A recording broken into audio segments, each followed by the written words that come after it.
Alors, bonjour à tous. Je vous remercie de suivre ce cours de restructuration, donc qui pour une fois est enregistré.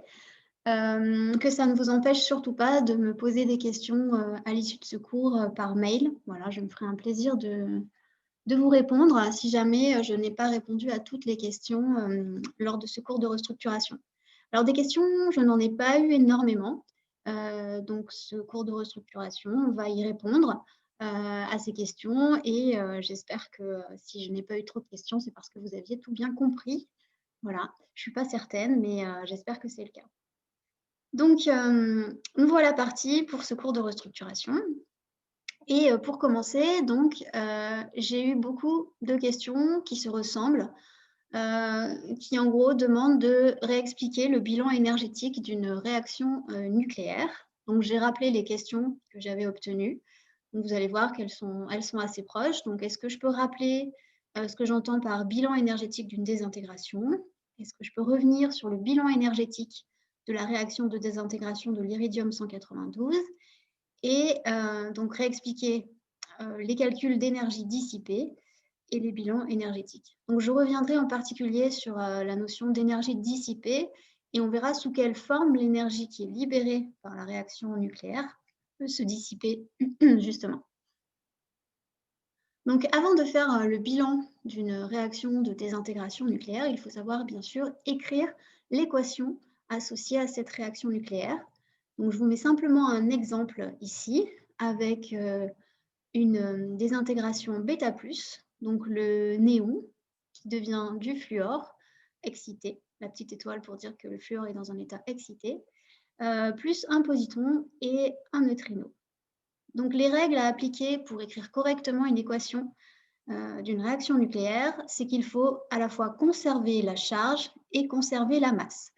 Alors, pour la conservation de la charge, cela se voit donc au niveau des chiffres qui sont indiqués en bas, donc qui ici représentent le nombre de protons, donc le nombre de charges plus. Donc on en a 10 à gauche, et à droite, on a 9 protons pour le fluor, et comme on a un positon, on a une charge de plus supplémentaire. Donc on retrouve bien que 9 et 1, ça fait 10. Pour ce qui est de la conservation de la masse, il s'agit en fait de la conservation du nombre de nucléons, à savoir les protons plus les neutrons. Et donc on en a bien 19 de chaque côté, puisque donc on n'a aucun neutron ni proton dans le positon ou dans le neutrino. Donc voilà, c'est très important comme point de départ de bien savoir écrire une réaction, une nucléaire, avant d'en faire le bilan. Alors ensuite, par rapport à ce bilan, pourquoi est-ce qu'on calcule les bilans énergétiques de réactions de désintégration nucléaire? Eh bien, c'est en particulier cette équation que vous connaissez bien, la E égale mc2, qui nous donne un principe qui s'appelle le principe d'équivalence masse-énergie. Donc, il a été établi par Albert Einstein et ça signifie que une perte de masse, ou une masse en tout cas, peut donner de l'énergie. Donc l'énergie E, elle s'exprime en joules, la masse en kilogrammes, et C, c'est la vitesse de la lumière dans le vide. Et donc le principe d'équivalence masse-énergie dit que on va pouvoir avoir un corps massique, va pouvoir se transformer en énergie. Et donc cette énergie de masse, elle est directement justement liée à la masse du corps. Et c'est ce principe d'équivalence qui va expliquer que lorsqu'on va avoir une désintégration radioactive qui va conduire à une perte de masse, eh bien cette perte de masse est convertie en énergie et donc elle peut émettre de l'énergie et produire de l'énergie, cette réaction nucléaire. Donc voilà, c'est ce qui est expliqué ici. Donc le principe d'équivalence énergie explique que la libération d'énergie lors des réactions nucléaires, où la masse perdue va se transformer en énergie. Donc, vous voyez, quand on a une réaction nucléaire, s'il y a une perte de masse, c'est cette perte de masse qui va donner de l'énergie. Et on verra ensuite sous quelle forme cette énergie peut se présenter. Pour commencer, on va calculer l'énergie associée à la perte de masse. Donc là, le principe est toujours le même. Donc, on commence par écrire la réaction nucléaire. Donc là, j'ai pris comme exemple, puisque vous me demandiez de revenir sur le bilan énergétique de la réaction de désintégration de l'iridium 192. J'ai pris la réaction de désintégration β- que va subir spontanément l'iridium 192. Donc, on part d'un noyau d'iridium, on obtient un noyau de platine, un électron et un antineutrino. Et on va chercher à déterminer, donc on la note généralement Q, l'énergie qui est libérée par cette réaction nucléaire. Alors, comment elle se calcule, cette énergie? Eh bien, de cette façon-là, donc c'est toujours la même règle. On prend la masse de ce qu'il y a avant. Donc, quand je dis avant, c'est tout ce qui est à gauche de l'équation, c'est les réactifs, moins la masse de ce qu'il y a après, donc c'est les produits qui sont ici. Et ensuite, on multiplie par C2, C au carré. Les seules difficultés qu'on va avoir quand on va vouloir faire ce type de calcul, et ça, vous en êtes rendu compte en faisant l'APP, c'est de bien convertir dans les bonnes unités. Donc, pour que le calcul fonctionne bien, il faut qu'on ait des masses en kilogrammes, une vitesse en mètres par seconde, de façon à obtenir des joules. Alors, les joules, c'est souvent pas l'unité finale pour donner cette énergie. On les convertit en général en électronvolts. Mais quoi qu'il en soit, la première étape, c'est de tout convertir pour obtenir des joules. Et ensuite, on s'adaptera pour obtenir les électronvolts. Donc, la masse avant, eh bien avant, on a quoi? On a un noyau d'iridium 192. Donc, c'est simplement la masse de ce noyau d'iridium.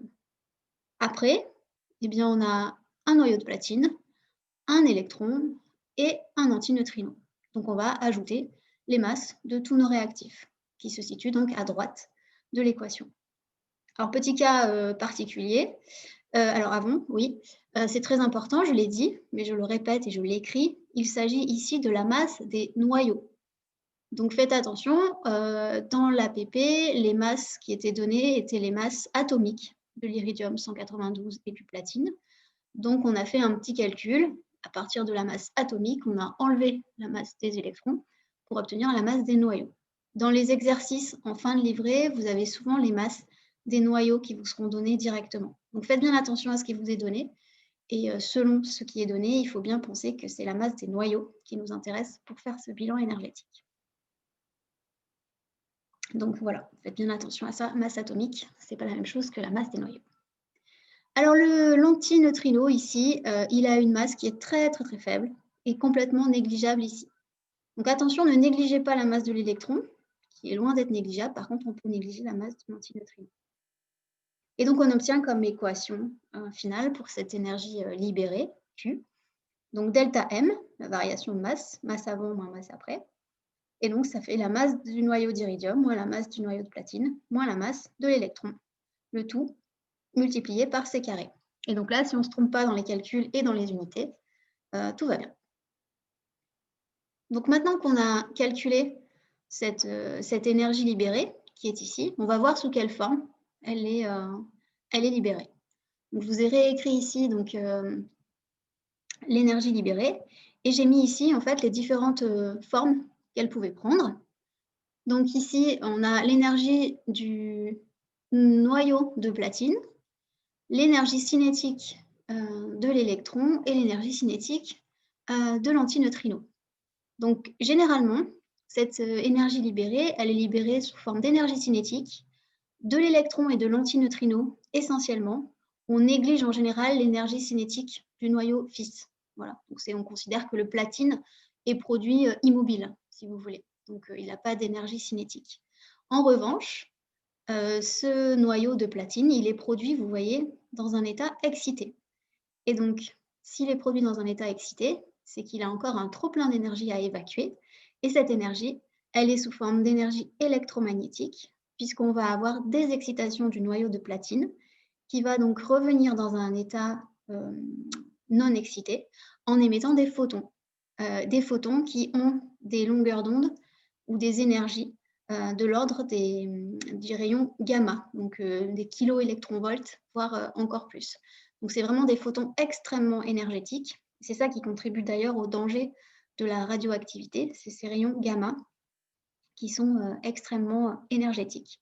Donc, souvent, la désexcitation du noyau de platine, du noyau fils produit, on la note de cette façon-là. Donc, on remet le platine avec son étoile pour montrer qu'il est excité, qui devient du platine stable plus un photon. On symbolise de cette façon-là.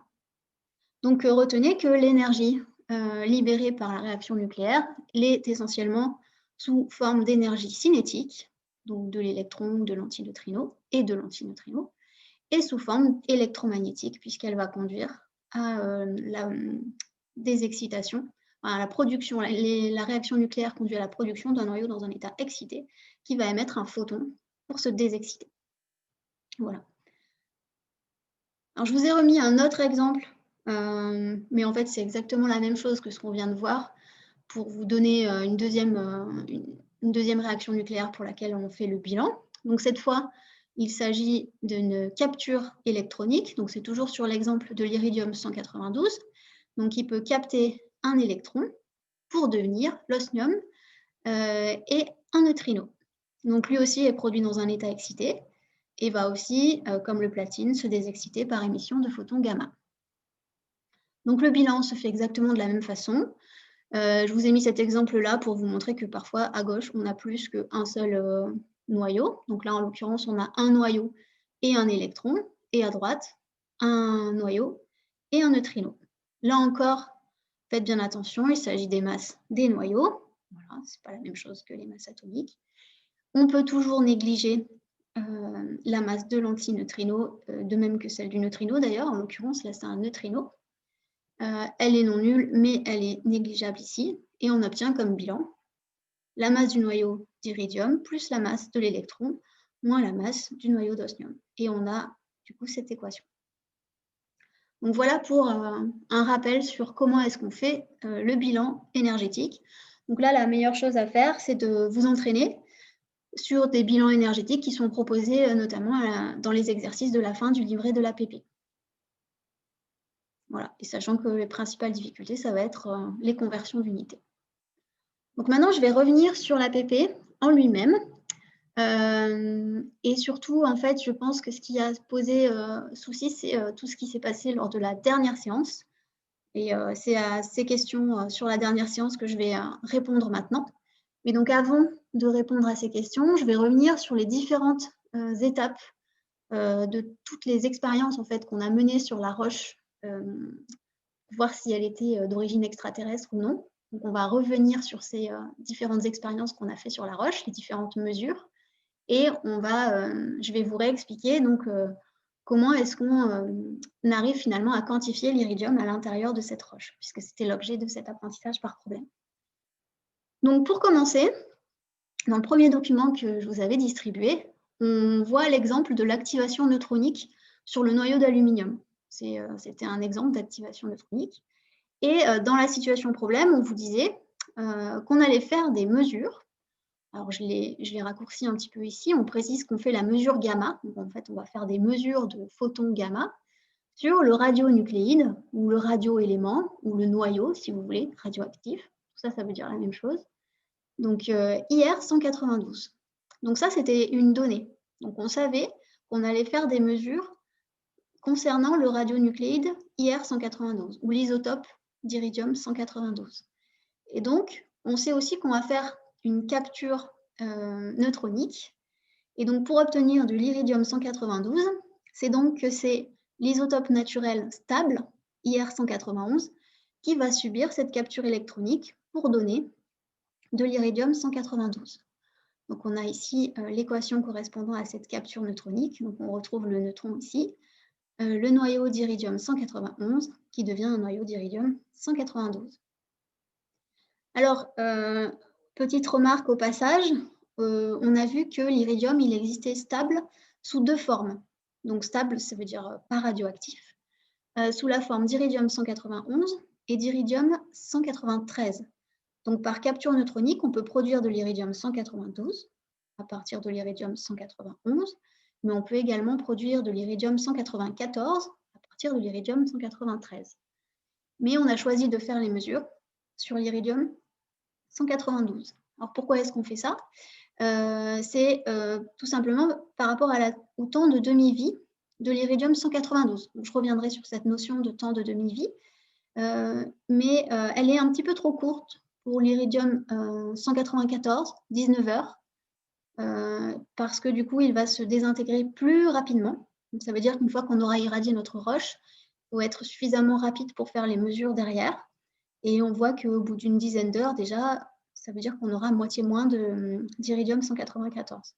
Donc, pour trouver le bon radioélément sur lequel travailler, il faut s'interroger sur la durée de vie, le temps d'irradiation de la roche et le temps de réaliser les manips derrière. Voilà. Donc, c'est pour ça qu'on a choisi l'iridium 192 qui a une demi-vie qui est plus importante, qui va se compter en jours, en plusieurs jours. Donc ensuite, on a irradié la roche, on a obtenu de l'iridium 192. Et on nous dit, dans la documentation toujours, donc ça c'était les documents suivants, document 2, on a l'iridium 192 se désintègre par émission β- vers le platine 192, dans 95,13% des cas, et par capture électronique vers l'osmium, dans 4,87% des cas. Alors ça veut dire quoi? Ça veut dire qu'une fois qu'on a fait notre activation neutronique, l'iridium 192, il peut lui arriver une désintégration β-, qui est représentée ici, qu'on a déjà vu tout à l'heure pour le bilan énergétique. Donc, c'est la réaction qui va se produire, on va dire, en majorité. Et aussi, en faible proportion, une capture électronique. Donc, l'iridium va se transformer, se désintégrer de deux façons. Le noyau de platine est produit dans un état excité et il va se désexciter en émettant des rayons gamma. Donc ça, c'est également vrai pour l'osmium, okay, qui est aussi produit dans un état excité. Et donc là, j'ai renoté la réaction des excitations. Confondez pas désexcitation et désintégration, d'accord? Désintégration, ça suppose qu'on a une transformation d'un élément en un autre élément, d'accord? On passe de l'iridium au platine, par exemple, ou de l'iridium à l'osmium.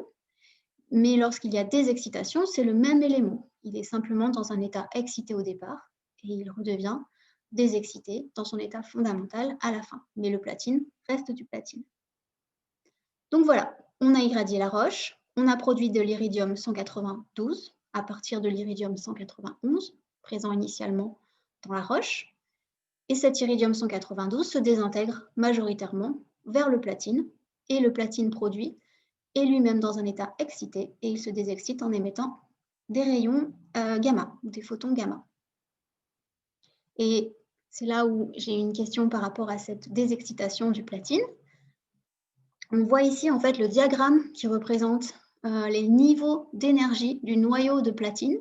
Donc chaque petit trait représente un niveau énergétique du noyau. Alors ça doit vous rappeler des choses par rapport à tout ce qu'on a vu sur les niveaux d'énergie atomique. Donc là, c'est différent. Il s'agit dans l'atome, c'était des niveaux d'énergie accessibles par les électrons de cet atome. Donc c'était un atome qui était excité et il se désexcitait lorsque les électrons descendaient en termes de niveau énergétique et émettaient des photons. Là, en fait, on est en train de parler de niveau énergétique de noyau.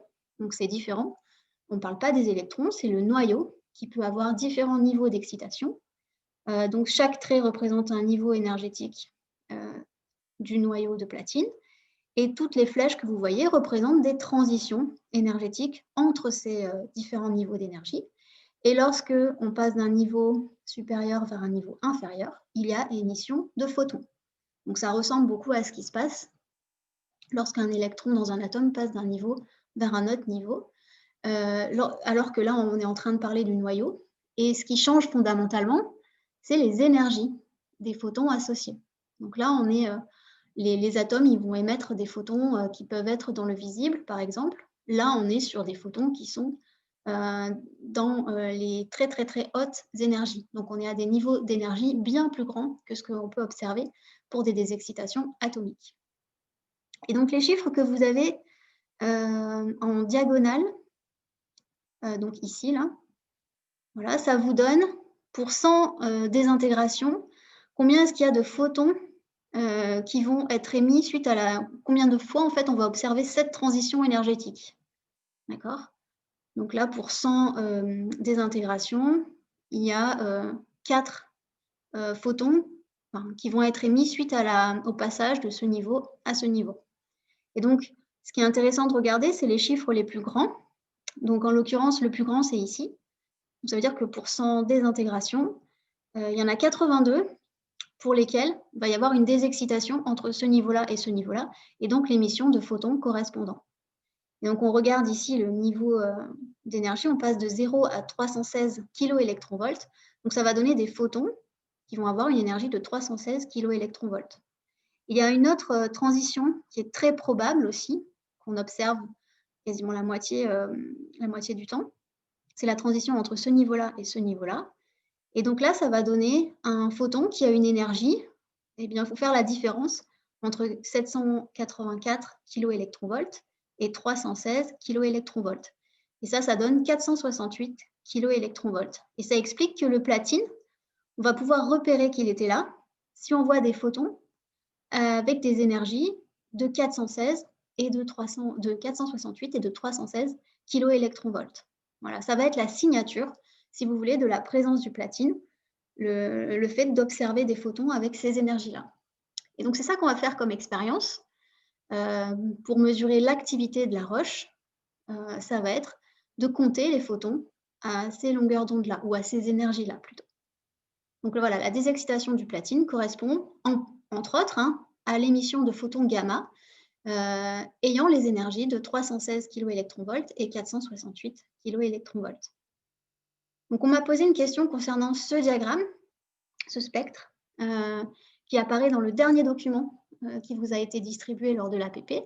Alors, il était là pourquoi, ce spectre? Simplement, si vous regardez l'échelle que vous avez ici, là, énergétique en kV, vous allez voir qu'on a bien un pic à 468 kV, donc c'est ce pic-là. Et ça correspond, et bien du coup, à une des deux raies qu'on peut mesurer pour le platine, une des deux principales raies, parce qu'il y en a plein d'autres, vous le voyez ici, mais donc les principales, c'est ces deux-là.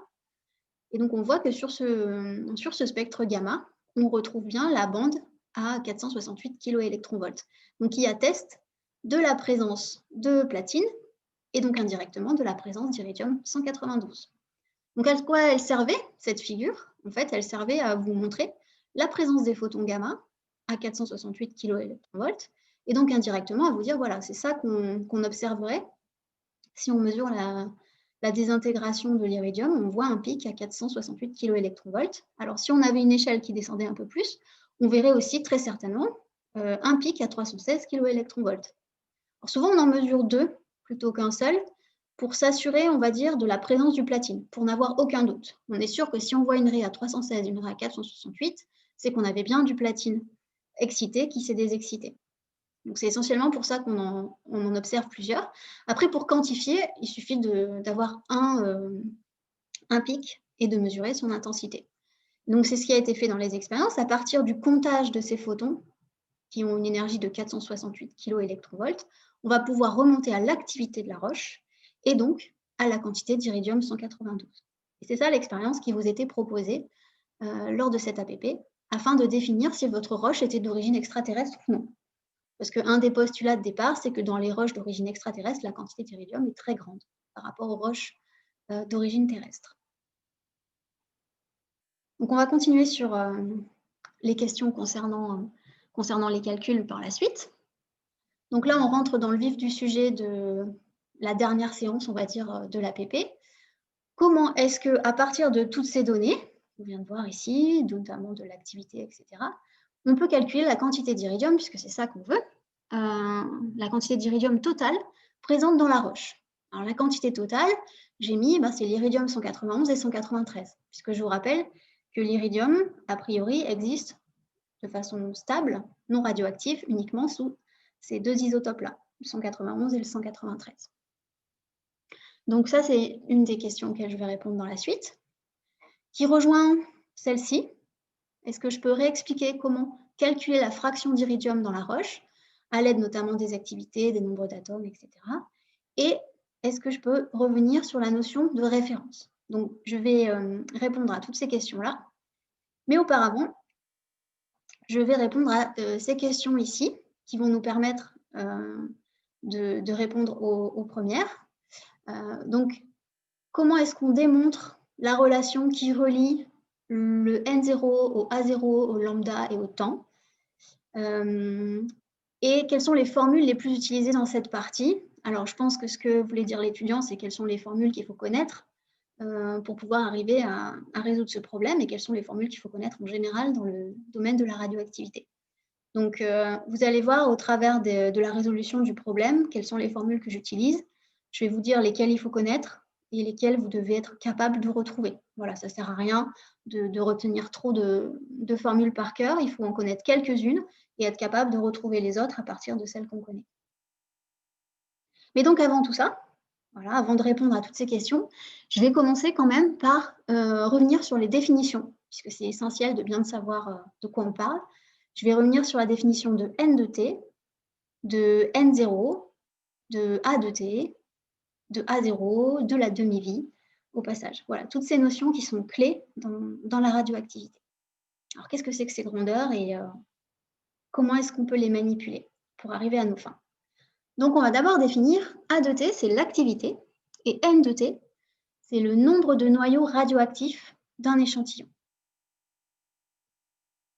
Alors, tout d'abord, on va revenir sur ce qu'on appelle la loi de décroissance radioactive. Donc, quand on considère un échantillon radioactif qui contient N atomes ou N noyaux radioactifs, le nombre moyen de désintégration dN, ça c'est notre nombre moyen de désintégration pendant un temps dt, est donné par N lambda dt. N, c'est notre nombre d'atomes radioactifs à un instant t. dt, c'est l'intervalle de temps qui nous intéresse. Et lambda, c'est une grandeur qu'on appelle une constante de radioactivité qui va être propre à un élément radioactif en particulier. Si je change d'élément, je change de constante de radioactivité. Donc, dans la pratique, quand on regarde l'évolution du nombre d'atomes radioactifs d'un échantillon, on se rend compte que ce nombre d'atomes radioactifs suit une loi exponentielle décroissante au cours du temps. Et donc ça, c'est une formule à savoir. Ce N de T, donc c'est nombre de noyaux radioactifs en fonction du temps, c'est égal au nombre de noyaux radioactifs initial, donc à l'instant T égale 0, exponentielle moins lambda T. D'accord, lambda étant donc cette constante radioactive et T le temps. Donc, pour répondre à la question, quelles sont les formules finales les plus utilisées dans cette partie, voilà, donc cette formule-là est une formule clé qu'il faut connaître. Donc, il faut connaître la définition de N de T, le nombre de noyaux radioactifs d'un échantillon au cours du temps, le N0, nombre de noyaux radioactifs à l'instant T égale 0, exponentielle moins lambda.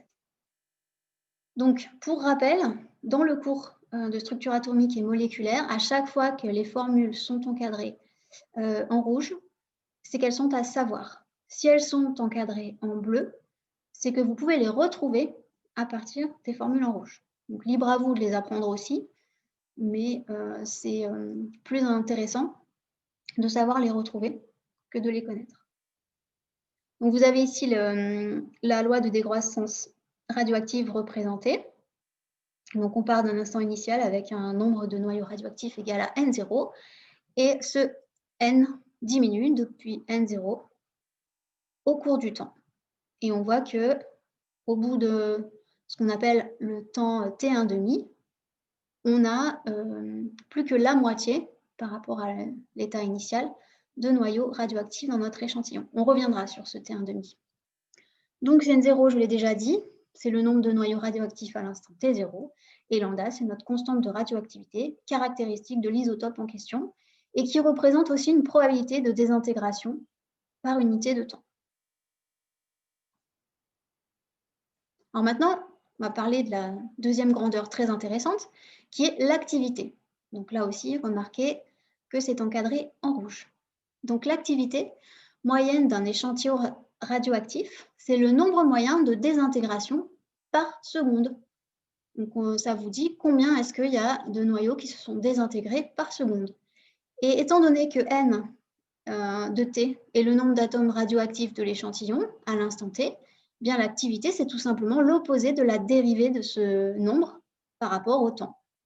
Donc à chaque fois qu'on a une désintégration, ça nous donne une activité moins dN sur dt. Voilà, si vous avez 2 noyaux qui se désintègrent par seconde, c'est une activité de 2.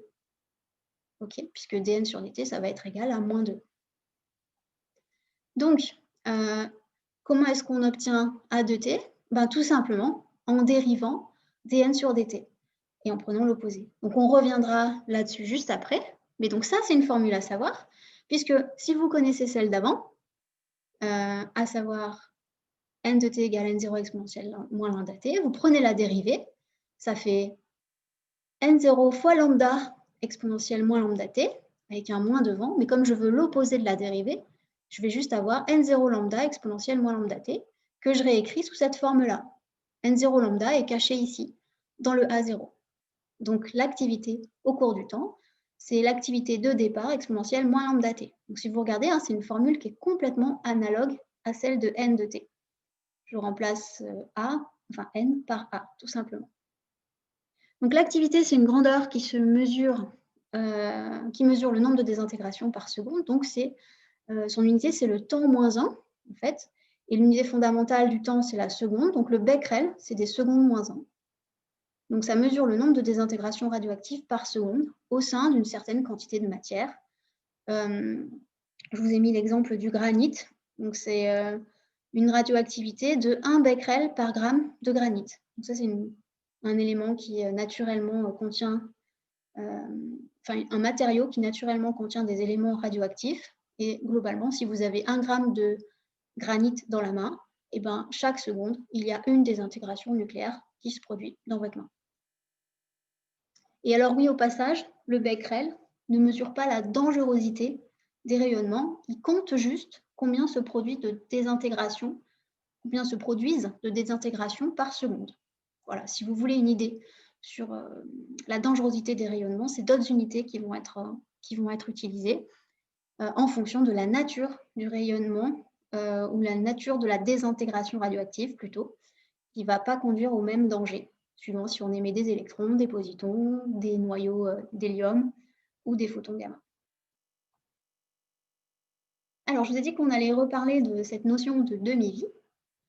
Donc, chaque noyau radioactif, chaque radioélément, chaque radionucléide est caractérisé. Nucléide, c'est noyau, et radio, c'est radioactif. Donc, ça veut dire chaque noyau radioactif.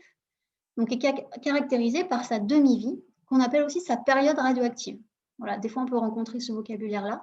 C'est la même chose. C'est le temps au bout duquel sa probabilité de s'être désintégrée est de 50%. Alors, ce n'est pas la définition la plus intuitive, je trouve, mais c'est la définition de la demi-vie. C'est un temps au bout duquel, si on attend ce temps-là, on a une chance sur 2 qu'il se soit désintégré.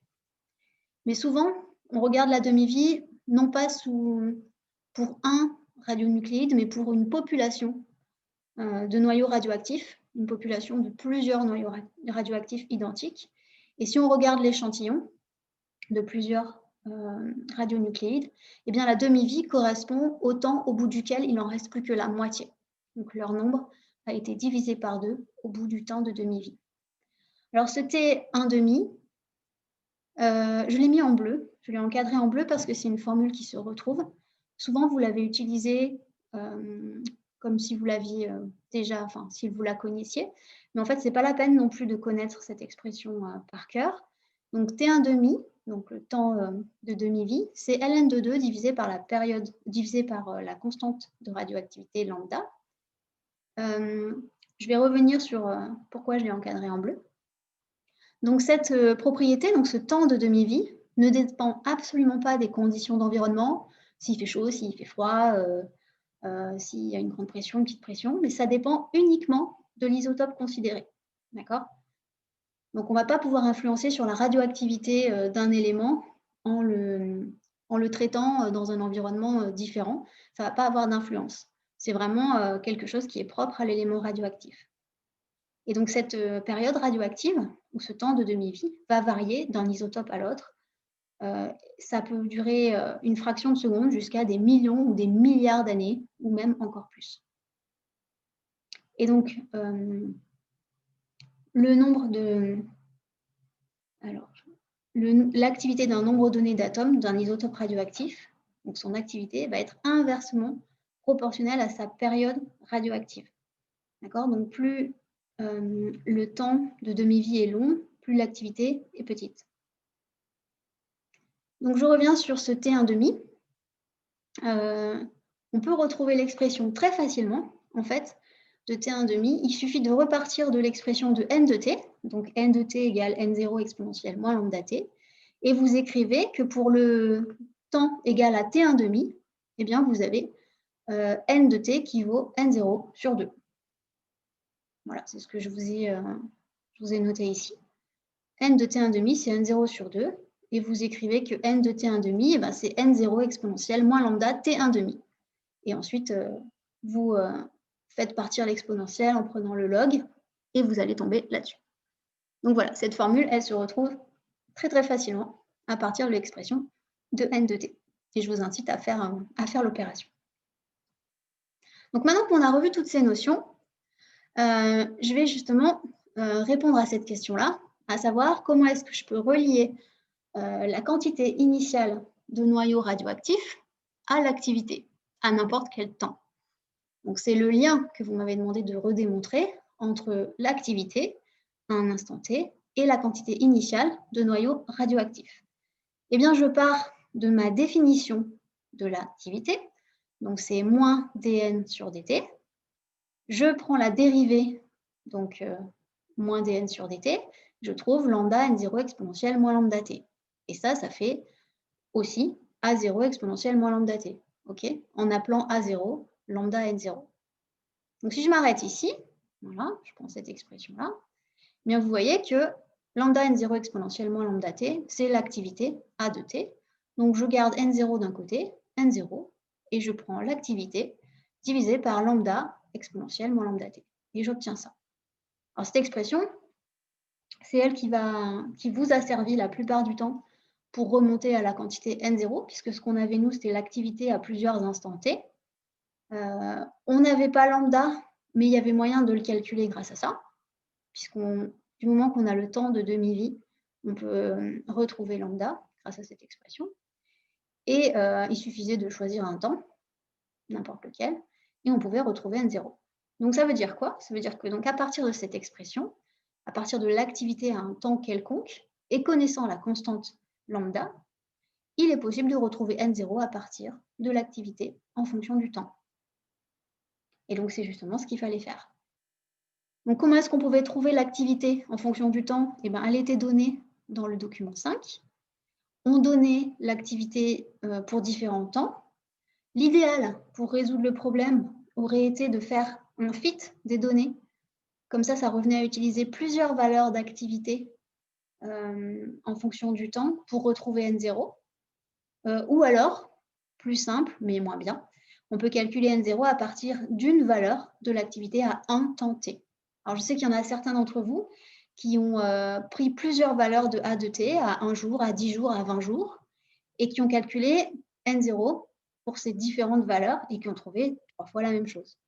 Donc, c'est très bien d'avoir fait ça, puisque ça permet de vérifier qu'on a bien la même valeur et qu'il n'y a pas de problème. Les notions de la grandeur donnée de l'activité est bien correcte. On vérifie bien cette relation-là pour tous les temps mesurés. Donc, si je reviens maintenant au rôle de la référence. Et ensuite, on verra le déroulé vraiment un peu plus en détail pour résoudre le problème. Alors, quel est le rôle de la référence? Eh bien, la référence, elle est là parce que quand vous irradiez un matériau inconnu, vous ne savez pas si vous l'irradiez suffisamment longtemps pour transformer tous les noyaux d'iridium 191 en iridium 192, par exemple. Si vous avez une référence dans laquelle vous savez exactement combien vous avez de noyaux d'iridium 191 et que vous irradiez cette référence, en mesurant son activité, vous allez pouvoir savoir si vous avez activé tous les noyaux d'iridium 191. Je m'explique. Donc, le rôle de la référence, c'est de s'assurer, alors en l'occurrence, c'était le cas ici, que tous les noyaux d'iridium 191 sont activés par capture neutronique. Et ce qui revient à dire donc que le nombre de noyaux d'iridium 192 après irradiation est égal au nombre qu'on avait au départ de noyaux d'iridium 191. Et donc, on a choisi une référence en aluminium parce que c'est un matériau qui est relativement transparent aux neutrons. Donc, ça veut dire que les neutrons vont traverser l'aluminium sans interagir et qui vont interagir principalement avec les impuretés d'iridium. Donc, c'était ça son rôle à la référence. comment est-ce qu'on pouvait prouver du coup qu'on avait bien transformé tous les noyaux d'iridium 191 en iridium 192 avec cette référence? Eh bien, on pouvait commencer par calculer, et ça vous l'avez généralement plutôt bien fait, calculer le nombre d'atomes total d'iridium, donc 191 et 193, dans la référence. Ça, on vous disait, pour tant d'atomes d'aluminium, on a telle proportion d'atomes d'iridium. Vous avez fait les calculs sans aucun problème. Ça vous donnait l'iridium total. Ensuite, si vous vouliez le nombre d'iridium 191, il fallait tenir compte de ce qu'on appelle le pourcentage isotopique, qui est de 37,7%. Vous savez, quand vous avez un mélange d'iridium naturel, 37%, c'est de l'iridium 191, le reste, c'est de l'iridium 193. Donc, vous pouviez calculer la quantité d'iridium 191 à partir de la quantité d'iridium totale et du pourcentage isotopique. Ça aussi, généralement, vous l'avez bien fait. Et ensuite, connaissant, et en fait, là, vous êtes en train de connaître la quantité d'iridium 191, et donc vous pouvez supposer, faire l'hypothèse que tous les atomes d'iridium 191 sont devenus des 192, et ça vous donne votre N0, donc la quantité initiale de noyau 192, et ensuite vous pouvez calculer l'activité à tout instant. Voilà, puisque je vous rappelle, l'activité, c'est lambda N0 exponentielle moins lambda T. Donc, vous prenez un N0 pour la référence égale à la quantité d'iridium 191 que vous avez, en supposant que tout est devenu du 192, puisque c'est lui qui se désintègre. Vous faites lambda fois N0 exponentielle moins lambda T, et l'idée, c'était de voir qu'on retombait exactement sur les valeurs d'activité qui étaient données dans l'expérience. Donc, on vérifiait que l'activité calculée correspondait bien à l'activité qu'on observait expérimentalement.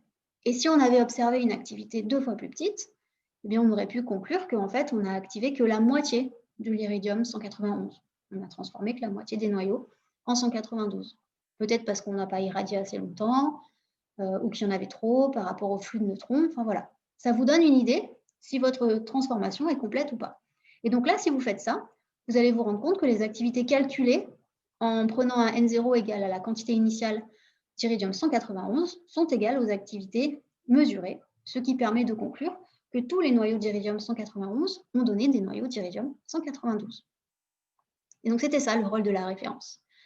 Alors c'est important parce que du coup on peut faire la même hypothèse sur la roche.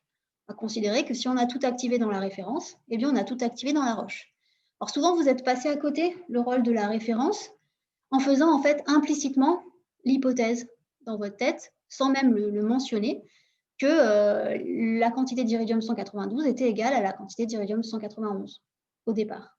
Voilà. Donc souvent, cette hypothèse, vous l'avez faite sans la justifier. Et donc le rôle de la référence, c'est de justifier cette hypothèse.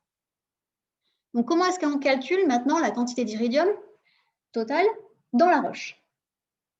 Eh bien, on va faire la même chose. On va partir de l'hypothèse que le nombre d'iridium 191 au départ est égal au nombre d'iridium 192 après irradiation. Et ensuite, à partir de l'activité à un temps quelconque, on va calculer le N0 pour la roche. Donc le N0, c'est le nombre d'atomes d'iridium 192 juste après l'irradiation, à T égale 0. Comment on fait? On utilise la formule que je vous ai déjà présentée tout à l'heure, donc N0. Prenez l'activité de la roche à n'importe quel moment et vous divisez par lambda exponentielle moins lambda T pour le même temps. Voilà. Donc là, les seules difficultés que vous avez pu rencontrer si vous êtes arrivé jusque-là, c'est les conversions. Vous pouvez avoir votre lambda, c'est ln de 2 sur T1,5. Et l'activité, elle était donnée en jour moins 1. C'est un nombre de désintégrations par jour. Donc ce numérateur-là, il est en jour moins 1. Donc vous pouviez tout à fait garder un lambda qui est ln de 2 sur T1,5 en jour moins 1 aussi, à condition de garder un T1,5 en jour. Et là, même chose, quand vous faites moins lambda fois T, il faut que lui soit, si lui est en jour moins 1, le temps doit être en jour. Donc souvent, vous avez converti lambda en seconde moins 1, ce qui ne pose absolument pas de souci. Attention, cependant, si vous faites ça, à bien convertir votre temps en secondes. Donc si vous vous intéressez à l'activité au jour 1, le jour 1, c'est 24 heures. Donc, c'est 24 fois 3600 secondes. Et l'activité, si vous l'avez en jour moins 1, eh bien, il faut la mettre en par seconde. Donc, si vous avez tant de désintégrations par jour, vous avez tant de désintégrations divisé par 24 fois 3600 par seconde. Voilà, donc là, une fois que vous avez cette relation qui est là, il y a encore quelques petites subtilités d'unité pour lesquelles il ne faut pas se tromper. Donc, soit vous laissez tout en jour moins 1 et le temps en jour, soit vous mettez tout en secondes et en secondes moins 1, ou en années et en années moins 1, comme vous voulez, du moment que c'est cohérent. Et donc ça vous permet de trouver N0, donc N0 étant le nombre d'atomes d'iridium 192 à T égale 0. Donc grâce à notre hypothèse vérifiée, on sait que ce nombre d'atomes d'iridium 192, c'est égal au nombre d'atomes d'iridium 191 présents initialement dans la roche, donc avant bombardement par les neutrons. Et maintenant, reste à trouver le nombre total d'atomes d'iridium. Et bien pour ça, on sait que le nombre d'atomes d'iridium 191, c'est seulement 37% du nombre d'atomes total. Donc il suffit de diviser par la proportion isotopique, donc le 37%, le nombre N0 que vous venez de trouver. Voilà. Et là, ensuite, vous obtenez le nombre total d'iridium. Et pour obtenir la fraction, eh bien, vous calculez le nombre total d'atomes dans la roche. Donc ça aussi, vous aviez l'expression, enfin, vous aviez dans le document 5 tous les moyens de le faire. Vous aviez la densité de la roche, etc., son volume. Vous pouviez trouver le nombre total d'atomes. Et ensuite, vous faites le rapport. Nombre total d'atomes d'iridium, donc c'est ce nombre-là, divisé par nombre total d'atomes. Et vous trouviez une fraction qui était bien plus grande pour votre roche que les fractions qu'on a habituellement dans les roches d'origine terrestre, ce qui vous permettait de conclure que oui, la roche était d'origine très probablement extraterrestre. Et donc, dernière question de ce cours de restructuration. Comment est-ce qu'on peut déterminer si une roche est radioactive à l'œil nu? Est-ce qu'on le ressent? Si on trouve une roche dans notre jardin, on ne se dit pas forcément qu'elle est radioactive, effectivement. C'est un peu inquiétant de savoir qu'elles peuvent l'être. Alors, là, il y a une petite ambiguïté dans la question, enfin dans la compréhension, on va dire, de la personne qui a posé la question, et je vais revenir dessus. Alors, vous savez bien qu'on ne peut pas voir la radioactivité. Hein, c'est un de ces dangers invisibles, c'est un peu comme avec les virus, hein, pour faire un petit peu d'actualité. C'est des dangers qu'on ne voit pas, donc c'est particulièrement stressant. Hein. Mais si jamais vous ramassez ou vous êtes en contact avec une substance radioactive que vous êtes capable de la ressentir, c'est que vraiment, vous êtes très mal, d'accord? Si ressentir la radioactivité, ça veut dire ressentir des brûlures, avoir des vomissements, ça veut dire que vous êtes en contact avec quelque chose qui est extrêmement dangereux et voire c'est trop tard pour votre vie, d'accord?